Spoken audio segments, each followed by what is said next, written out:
안녕하세요. 승리한사 가족 여러분, 오늘은 사도행전 15장 1절에서 11절 말씀입니다. 사도행전 파트 2의 7번째 강좌로 주 예수의 은혜로 구원을 받은 줄을 아노라라는 제목의 말씀입니다. 승리하는 삶은 말씀 중심 예배 중심의 성경 전문 교사를 양육하기 위해서 만들어진 성경 공부 교재입니다. 승리하는 삶은 2016년 6월 현재 사도행전 13장에서 19장 말씀을 상고하고 있습니다. 승리한 삶은 발행인이신 박유일 목사님의 구속서로 조망한 성경 연속 강해의 집 사도행전 2권과 3권의 내용으로 편집이 되어 있습니다. 저희들 전체 구조의 내용을 통해서 말씀의 중심 사상이 무엇인지 저희들 확인하는 시간 가지고 있고요. 이것은 주일날 날짜로 올라가는 위크 스터디 내용에 설명이 되어 있습니다. 일주일에 한 번씩 이 부분을 저희들 복습하고 또 새로운 관점을 또 대입해 보는 시간을 갖고 있습니다. 이 부분은 주일 강좌를 참조해 주시기 바랍니다. 전체적인 구조 안에서 이번 주 상고할 말씀 또한 저희들 승리한 삶 위크 스터디 주일날 말씀에서 설명되고 있습니다. 이번 주 말씀을 통해서 위크 스터디에서 제안된 한 가지 묵상의 주제는 무엇이냐면 우리가 전하는 복음의 내용은 무엇이며 전파된 결과는 어떠한 것이냐는 것입니다. 오늘 말씀부터는 철저하게 구원관에 대해서 구원론에 대해서 우리가 살펴보게 되는데 율법과 복음의 연결고리와 그거의 역할과 그 안에서의 질서를 보는 것입니다. 하나님의 일하시는 방법을 통해서 우리 인간의 잘못된 기준을 계속 수정해 주는 것을 볼 수 있어요. 마태복음을 통해서 우리가 경험했던 것은 무엇이었죠? 우리 인간들이 믿는 사람의 기준이 하나님의 기준과는 다른 부분이 있었다는 것입니다. 그것이 예수 그리스도께서 이 부분을 끊임없이 고쳐주심으로써 이 사람의 기준으로 잘못 세웠던 그들의 기준을 어떤 기준으로 옮기려고 그래요? 예수 그리스도를 통한 하나님의 기준으로 옮기시려는 작업을 끊임없이 하세요. 그래서 죄에 대한 지적이 굉장히 많이 나옵니다. 그래서 핵심되는 문구가 뭐였냐면 회개하라였습니다. 회개하라 천국에 가까웠느니라. 이것은 복음이 완성된 이후에도 지속적으로 나타나는 것입니다. 왜? 우리가 죄의 몸에서 벗어나지 못하고 있기 때문에. 이거는 현대 사회에도 있습니다.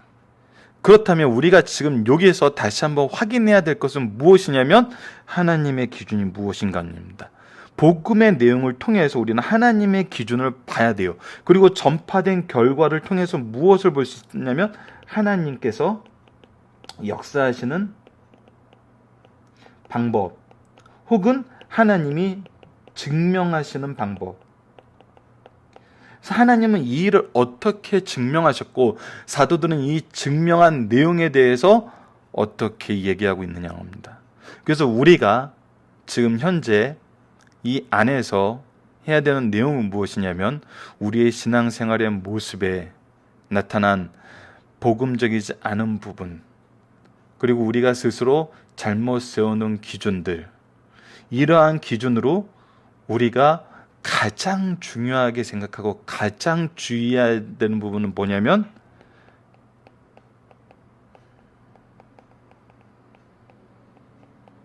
바로 낙심케 하지 말라는 겁니다.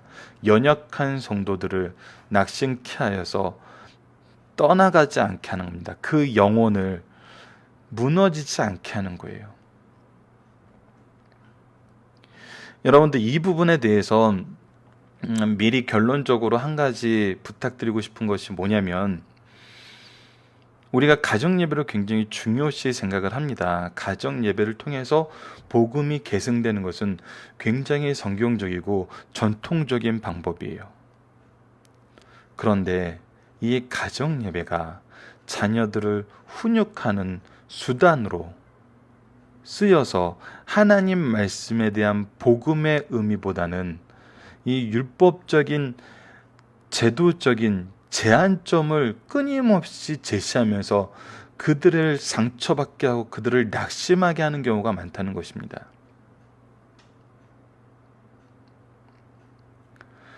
그래서 제가 제안하고 싶은 방법은 가정 예배를 통해서는 여러분들 배운 말씀 그대로의 축복을 선언하시고 은혜를 선언해 주세요.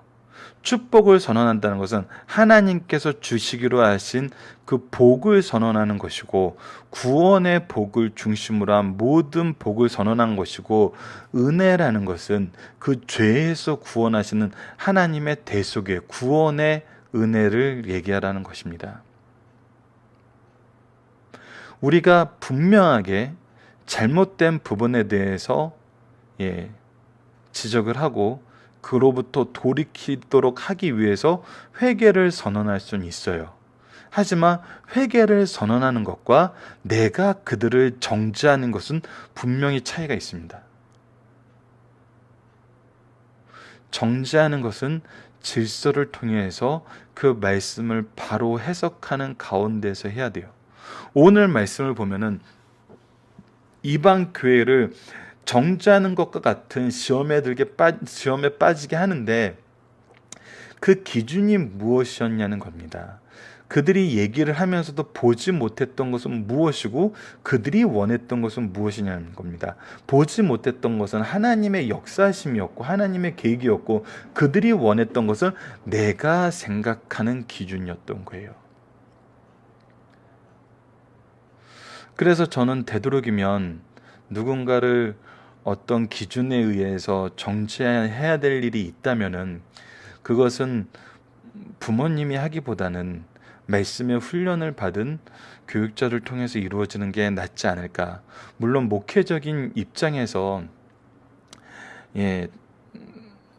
목회자가 교인들에게 아쉬운 소리를 한다는 것은 현대 교회에서 굉장히 어려운 일입니다.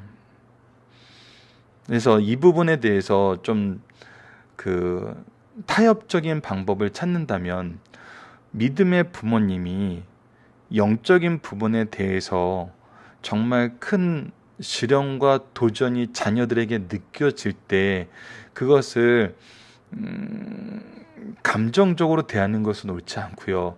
그 감정적인 것을 내가 완전히 이해하지 못한 말씀의 어떤 한 구문을 들어서 정죄하는 것 또한 저는 더욱더 위험하다고 봅니다. 그래서 말씀의 기준으로 바르게 자녀를 교육하고 싶어서 이 아이에게 어떠한 말을 하고 싶을 때에는 우리가 그 말씀에 대해서 온전한 이해가 없다면은 있다 하더라도 부탁드리고 싶은 것은 말씀에 책임이 있는 교육자나 목사님에게 부탁하여서 목사님이 사랑으로 또 완전한 복음으로 그들을 훈계하고, 그런 훈계를 부모님과 자녀들이 기쁘게 여길 때면 이 목회 현장에서의 어려움과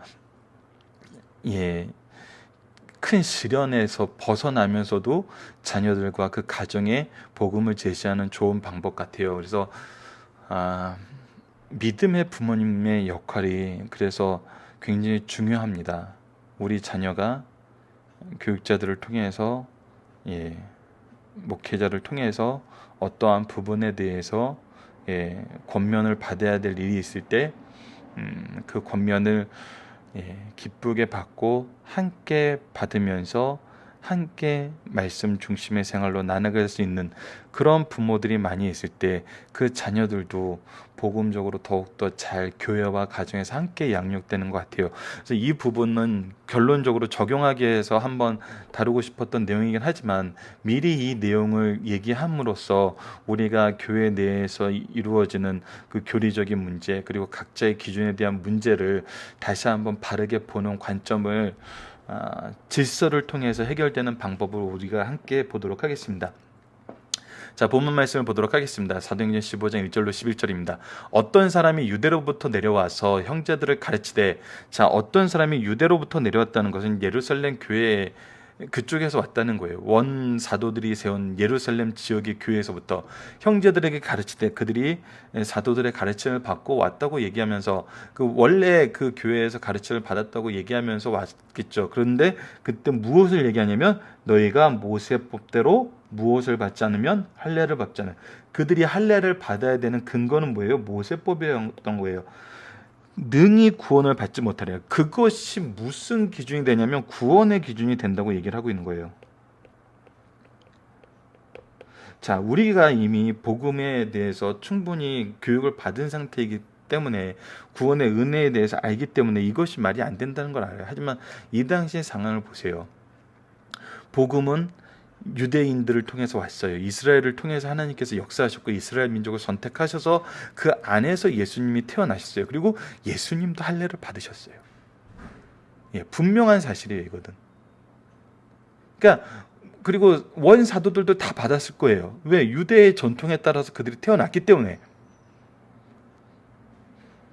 그랬더니 이들이 얘기하는 건 뭐냐면 예수님조차도 모든 사도들도 전통적으로 그리고 모세법에 분명히 명시된 성경에 분명히 명시된 내용인데 이것이 하지 않는 것이 과연 구원받을 자격이 될 수 있을까라는 얘기를 했을 때 어렴풋이 얘기해도 당연히 걱정이 되고 염려가 되는데 분명하게 선언한 거거든요. 구원은 바로 무엇에서 나온다?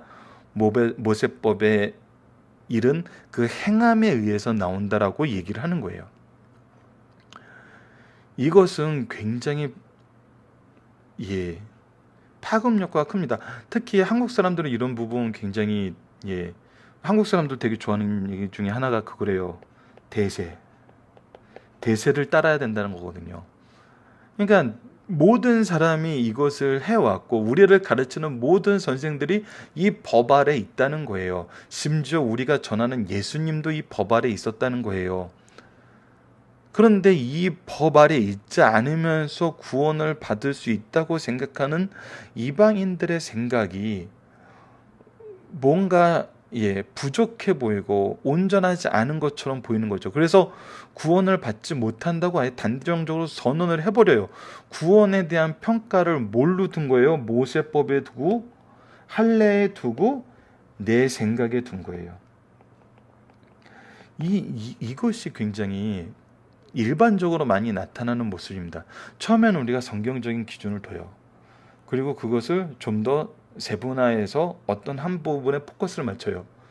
그 포커스를 맞춘 여러 가지에서 내가 무엇을 하냐면 내가 기준이 된다고 생각했던 어떤 적용점을 가지고 와요. 그래서 그걸로 신앙생활을 평가를 해요. 그걸로 이제 목회자들을 평가를 하고 그걸로 신자들을 평가를 해요. 이것도 안 하는 사람이, 이것도 못하는 사람이, 저것도 안 하는 사람이. 이것이 굉장히 혼란스러울 수 있는데 어떤 질서를 세운다 했을 때는 일부 어떤 항목이 중요한 경우가 있어요. 그것은 오늘 본문에서도 나타나요. 하지만 구원에 대해서는 분명한 기준이 무엇이어야 되냐면 예수님의 기준이 돼야 되는 거거든요. 하나님의 기준이 돼야 돼요. 우리의 기준으로는 안 돼요. 우리의 기준이 하나님의 기준과 일치해야를 보여야 되는데 구원의 기준은 우리의 기준이 하나님의 기준과 일치하는지 살필 그런 두 번째 단계도 필요 없어요. 무조건 하나님의 기준을 따라야 돼요. 이것은 여지가 없는 거예요. 근데 그거에 대해서 내 생각과 내 기준이 들어갔던 거죠. 바울 및 바나바와 그들 사이에 적지 않은 다툼과 변론이 일어났어요.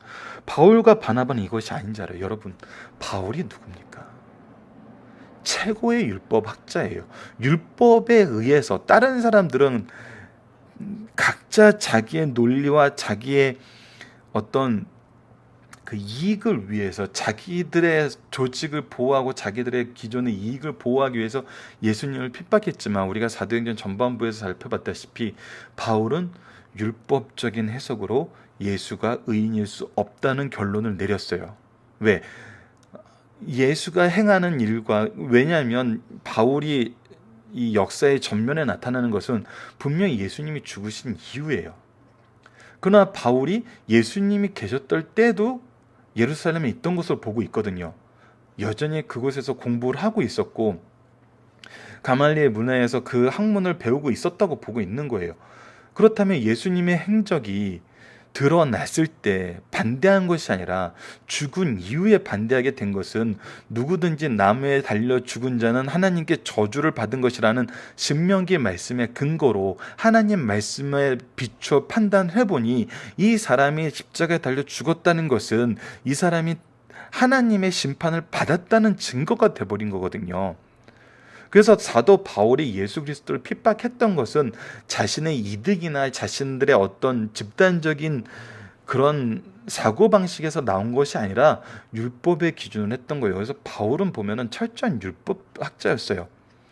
그것도 학자들의 말에 의하면은, 학자들의 연구에 의하면 이들이 이 기독교인들을 연병으로 알고 쓸어버렸다는 것은 굉장히 이 열성당에도 소속되어 있던 사람이 아닌가라는 추측을 할 만큼 굉장히 급진적이고 철저한 율법학자였던 거거든요. 그런데 그런 바울이 이게 아니라는 거예요. 이걸 아니라는 걸 알고 있다는 거예요. 그것을 어떻게 알았냐가 이제 오늘 본문에서 가르쳐 주는 겁니다. 그래서 그들과 적지 않게 다툼과 변론이 일어나요. 왜 일어나냐면 이 일이 연약한 이방 선도들을 넘어뜨리게 할 수 있다는 거예요. 그 넘어뜨리는 이유가 뭐냐면 그것이 복음이고 말씀의 기준인 거라면 사도 바울이 가르쳐서 고치게 하겠죠. 하지만 그것이 아니었다는 거예요. 그래서 이 문제에 대해서 교회가 어떤 결론을 내리냐면, 형제들이 이 문제에 대하여 바울과 바나바 및 그 중 몇 사람을 예루살렘에 있는 사도와 장로들에게 보내기로 작정하니라. 자, 이거에서는 두 가지 의미가 있습니다. 첫 번째, 이들이 어디서 왔냐는 거예요. 예루살렘에 왔다는 거예요. 바울과 바나바의 가르침은 예루살렘 교회가 인정하고 함께 기뻐했던 가르침입니다. 하지만 이 부분에 대해서 이 두 사람의 가르침을 받아서 성장한 안디옥 교회가 100% 지지를 해주는 것이 아니라 분란이 일어나고 흔들리는 상황이 겪게 된 거예요. 이것은 목회적인 관점에서 목회자들에게는 굉장히 마음 아픈 일이에요. 얼마나 자주 복음에 대해서 변론을 하고 얼마나 열심히 예수 그리스도에 대해서 설명을 했었고 얼마나 많이 사랑의 법으로 그들에게 많은 사랑과 은혜를 끼쳤는데도 그의 제자된 교인들이, 형제들이 바나바와 바울을 지지해 주는 것이 아니라 이 부분에 대해서 예루살렘에 묻자 라고 했던 거예요. 근데 여러분, 이것이 목회적인 관점에서는 굉장히 섭섭하고 어려운 일일 수 있지만 교회의 체리에 대해서, 교회의 모습에 대해서는 우리에게 굉장히 좋은 교훈을 주고 있어요. 교회는 이 질서가 잘 세워져 있어요. 하나님께서 사도행전을 통해서 교회를 세우실 때 이 교회의 질서를 베드로 사도의 역할을 통해서 앞부분에서 굉장히 자세하게 설명하고 있어요. 예루살렘 교회가 세워지고 그 교회 안에서 사도들의 역할이 세워지고 사도들과 집사들의 관계가 형성이 되면서 그 안에서 교회의 질서가 생기고 교회의 치리권에 대해서 설명한 다음에 무엇이 이루어졌냐면 사마리아 지역의 이방 지역에 교회가 세워졌을 때 예루살렘 교회에서 파송된 사람들이 그 교회를 바르게 세워졌는지 복음으로 든든하게 하면서 그 교회를 치리하고 감독하는 것을 우리가 볼 수 있었어요. 이것은 하나님께서 세워놓으신, 미리 세워놓으신 질서예요. 이것은 마치 회당을 세워서 이방 종교를, 이방 세계에 하나님의 말씀을 전하기 위해서 하나님께서 제도를 세워 제도화시켜 놨던 것처럼 교회의 치리도 하나님께서 문제가 생겼을 때 이것을 바로 해결할 수 있는 그 제도를 세워놨다는 거예요. 그것은 현대 우리 교회에도 있어요. 교회의 문제는 소속 노회에서 확인을 하고 소속 노회에서 확인이 돼서 해결이 안 될 때는 바로 총회에서 확인을 하고 그 일을 해결하게 하는 그 질서가 세워져 있어요. 그래서 우리가 교회에 문제가 있을 때는 하나님께서 세워놓으신 이 질서를 따르는 것이 가장 좋은 방법이라는 거예요. 그것이 누구에게는 상처가 되고 누구에게는 섭섭한 것이 되더라도 그것이 가장 바른 해결 방법이라는 거예요. 이것이 바로 문제 해결을 위해서 하나님께서 세워놓으신 질서예요. 이 질서를 봐야 된다는 거예요. 자, 그럴 때 그들이 교회의 전송을 받고 베니게와 사마리아로 다니며 이방인들이 주께 돌아온 일을 말하여, 무엇을 말하고 있냐면 성령의 역사하심, 즉 하나님의 일을 얘기하고 있어요.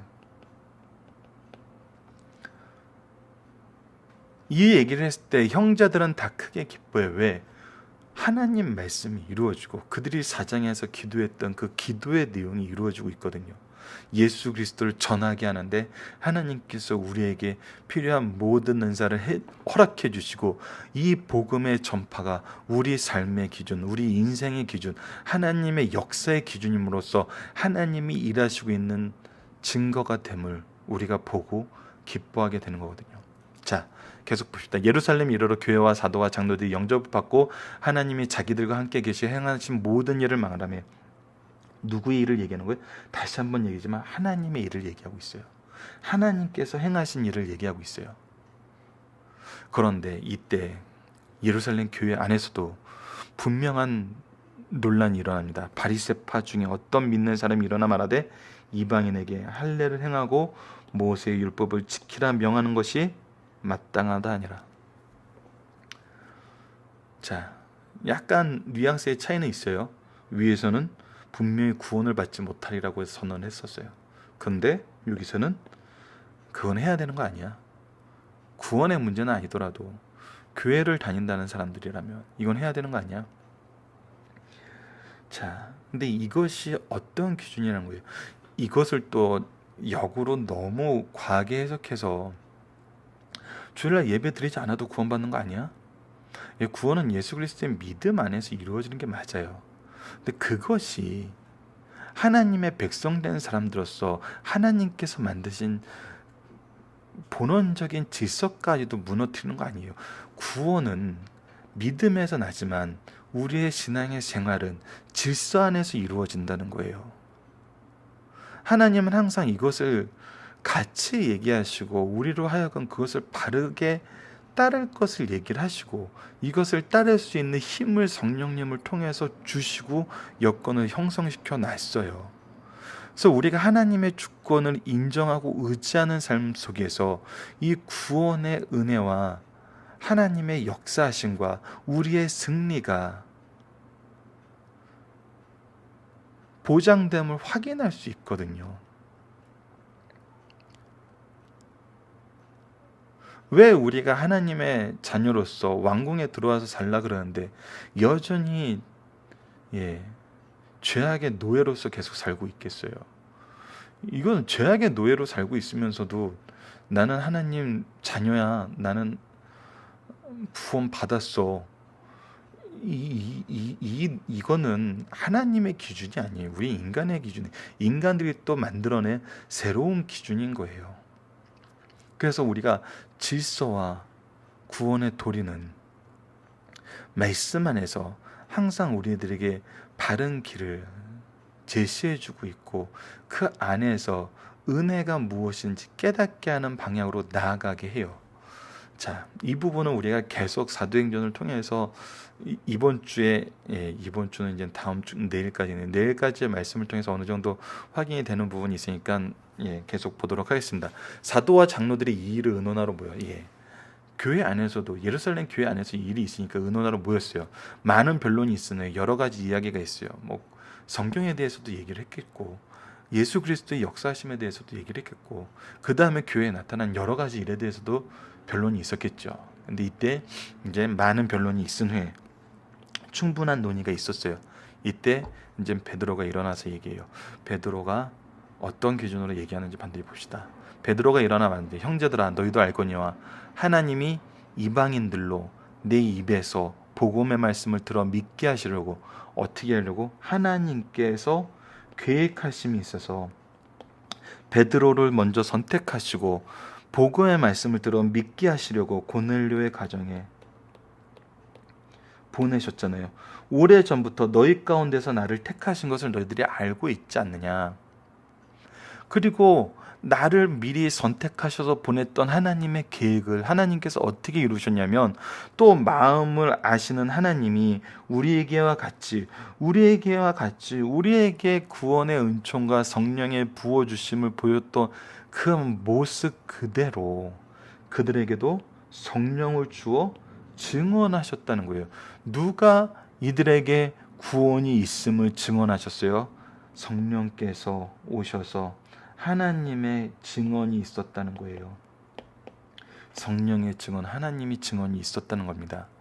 그래서 무엇을 알게 하느냐면, 믿음으로 그들의 마음을 깨끗이 하사 그들이나 우리나 차별하지 아니하시는 구원에 대해서는 믿음으로 구원받는 그 길이 유대인이나 이방인에게 차별이 없다는 것을 분명히 하나님께서 증언하셨다는 거예요. 그런데 지금 우리가 하는 것은 무엇을 하는 거냐면, 하나님을 시험해야 한다는 거예요. 하나님을.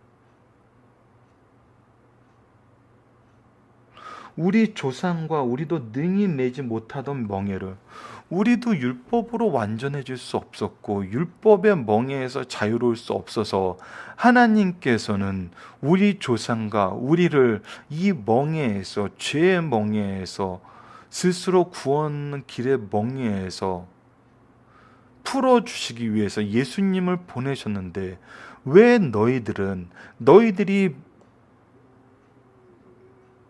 자유함을 얻게 된 그 멍에를, 예수께서 자유하게 하신 그 멍에를 왜 제자들 목에 두려는 거냐는 거예요. 왜 너희는 이 은혜에 대해서, 하나님께 받은 은혜를 감사하면서 왜 너희들은 그 은혜를 주는 것이 아니라 너희들이 썼던 멍에를 벗어서 주려는 거냐는 거예요. 이것은 무엇을 하는 거냐면 하나님을 시험한다는 거예요. 하나님을 시험한다는 것은 우리가 이것은 잘못된 기준, 잘못된 생각이라는 거예요. 그러나 우리는 그들이 우리와 동일하게 주 예수의 은혜로 구원받은 줄을 믿노라 하니라. 중심사상에서 이 부분에 대해서 전반적인 설명이 다시 나옵니다. 그것을 통해서 하나님께서 증명하신 방법을 분명히 우리가 볼 수 있어요.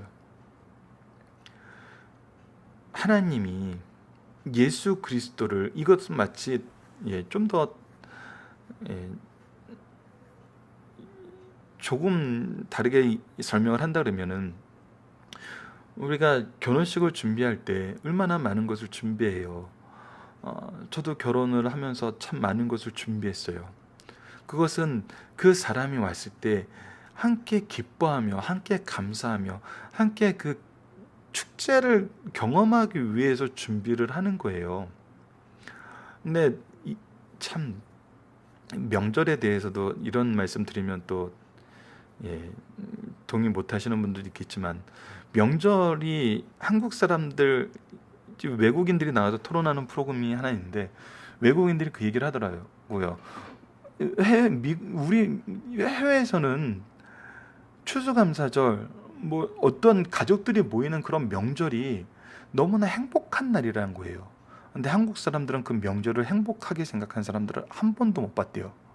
왜? 마치 명절을 위해서 사람들이 존재하는 거예요. 사람들을 위해서 그 명절이 존재하는 것이 아니라. 그래서 그 신랑이 와서 결혼잔치를 하고 있는데도 피곤한 거예요. 그 기쁨을 맛보기보다는 이것도 준비해야 돼, 저것도 준비해야 돼, 여전히 준비하는데 정신이 팔려 있는 거예요. 준비 중요한 게 아니거든요. 우리가 지금 기쁨을 누리는 게 중요하거든요. 그러면서 얘기하죠. 나만큼 준비 잘한 사람 나와보라고. 근데 그 사람은 뭘 못했냐면 그 잔치의 즐거움을 맛보지 못했다는 거예요. 지금 이 모습은 마치 그거라는 거예요. 즐거움을 맛봐야 되는 시기에 그 즐거우면 동참을 못하고 계속 난 준비해야 된다는 거. 준비. 신랑이 왔는데도, 신랑이 충분히 먹고 마실 걸 준비해서 가져오셨는데도 그거는 중요한 게 아니라는 거예요. 내가 준비한 음식을 맛봐야 된다는 거예요. 그건 뭐예요? 자기가 의가 중심이 되는 거예요. 신랑이 중심이 된 게 아니라 내가 준비해 놓은 그 준비가 중심이 돼 버리는 거예요. 아마 한국 사람들처럼 이 부분을 정말 뼈저리게 경험한 민족은 없을 수도 있어요. 정말 찾아보기 힘들 거예요. 왜? 우리의 현재 명절이 정말 이 외국인들이 얘기했던 것처럼 그런 명절이거든요. 준비하는 데 의의를 둬요. 근데 준비하는 데 의의를 두면 어떻게 되냐면요. 모임의 즐거움이 사라져서 모이지 않아요. 즉 예루살렘 교회에서 결정해서 이방 교회에 보내는 것이 그거예요.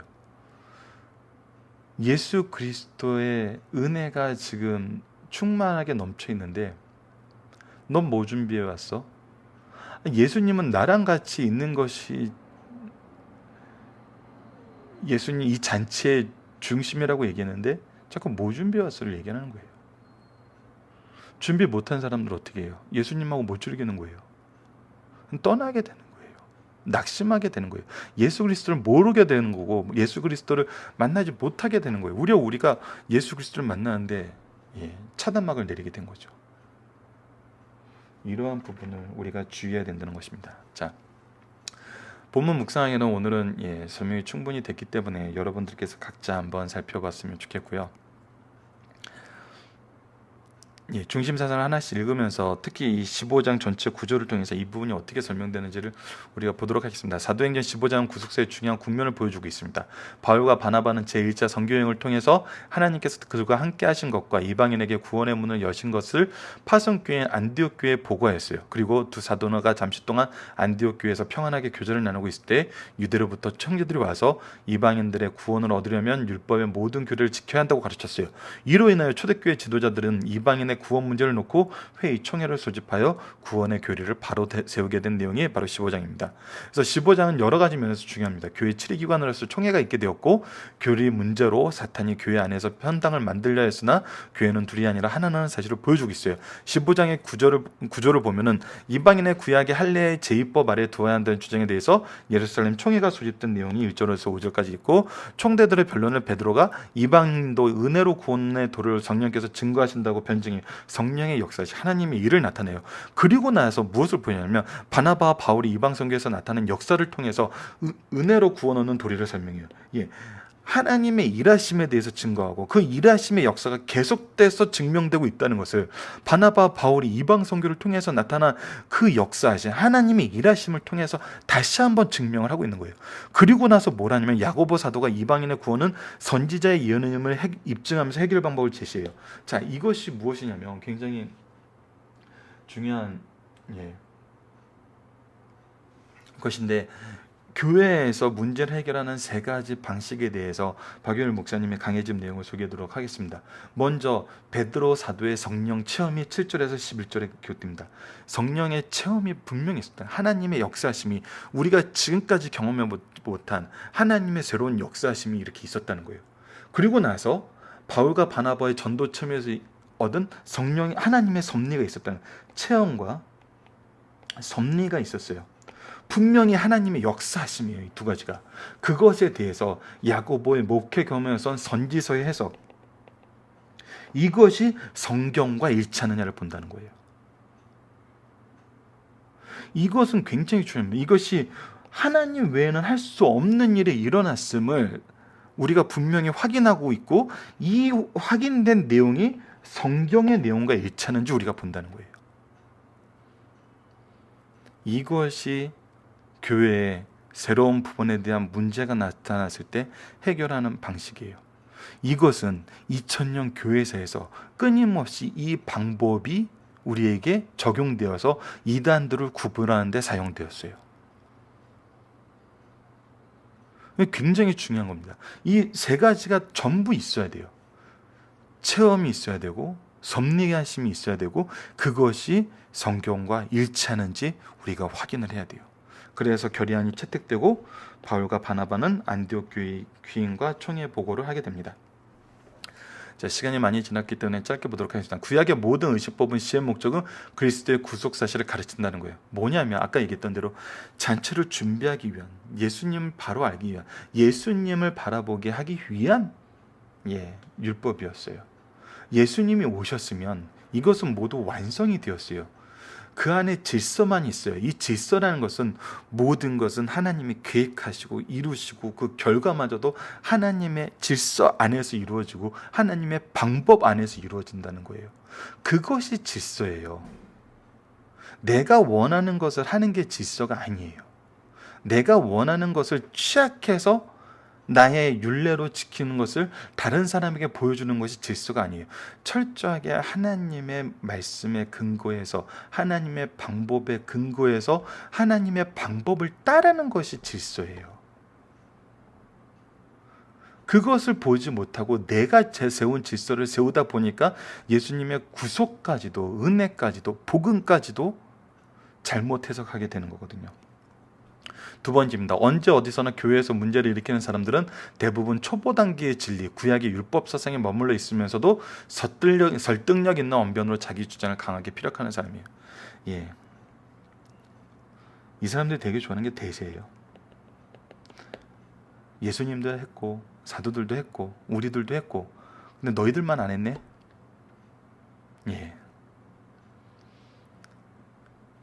이것은 너무 심한 비유일지 모르지만 충돌하는 것과 같아요. 우리가 어제 말씀에서도 그제 말씀에서도 핍박하는 자들이 항상 하는 것은 바로 이 충돌함입니다. 충돌은 내 기준에 있다는 거예요. 내가 무엇인가 의도하고 있다는 거예요. 하나님의 뜻에 순종하는 것이 아니라 무엇인가를 의도하고 있다는 거예요. 그래서 진리의 가르침에 접근을 못해요. 항상 초보적인 부분에 남아 있으면서 다른 사람들을 넘어지게 해요. 자, 세 번째입니다. 이방인들의 구원의 길에 들어온 것은 이미 확인한 바라는 거예요. 그러나 어떤 절차를 따라 구원의 길에 들어오는가를 문제를 삼았어요. 그래서 이방인들의 구원은 오케이. 근데 절차는 우리가 생각하는 그 절차를 따라야지. 즉 구약의 성경의 법 절차를 따라 의식 절차를 거치는가, 믿음으로 말미암아 말씀으로 깨끗해지는가를 가지고 변론했다는 거예요. 그래서 이 부분에 대해서 세 가지라는 거예요. 성령의 체험이 있었고, 하나님의 섭리가 있었고,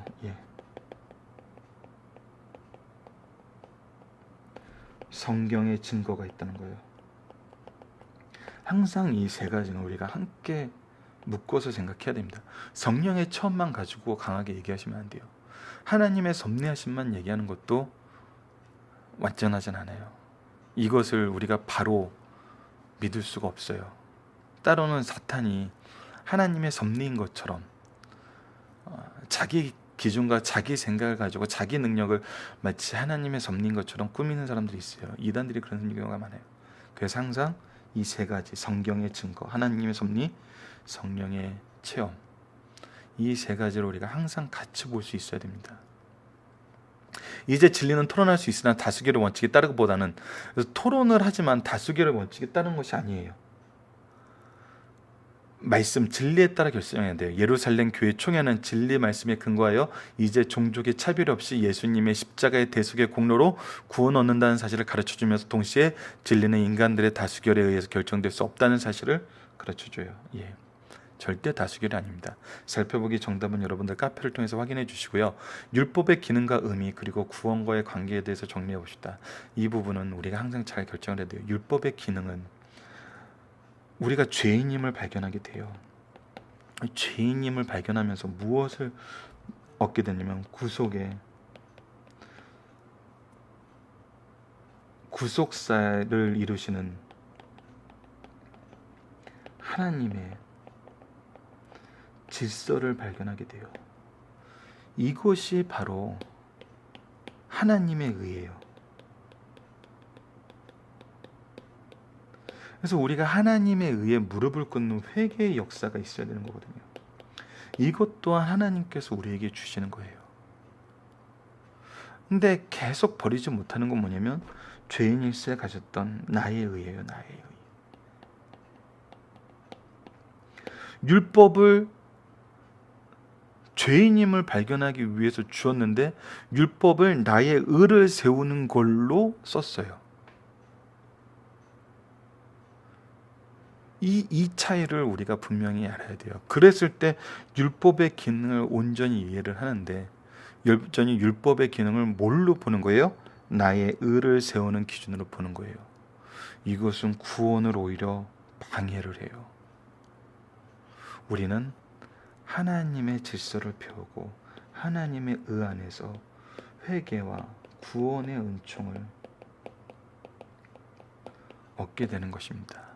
이 모든 것은 하나님의 일이세요. 근데 하나님을 회방해요. 잘못하면 이 부분을 주의하시는 그런 승리한 삶 가족 여러분들 되었으면 합니다. 말씀을 기초로 기도하기를 통해서 마치겠습니다. 하나님, 우리가 삶 속에서 신앙 속에서 그리스도의 구원의 은혜가 주는 의미를 바로 깨닫게 하여 주소서. 그래요, 우리가 나의 의를 세우며 자랑하지 않게 하여 주시고 동시에 하나님과 우리의 질서를 바로 세워 창조의 질서 속에서 모든 사람을 차별하지 아니하시는 하나님의 통치 원리를 발견하고 인정하고 의지하게 하여 주소서. 예수님 이름으로 기도드립니다. 아멘.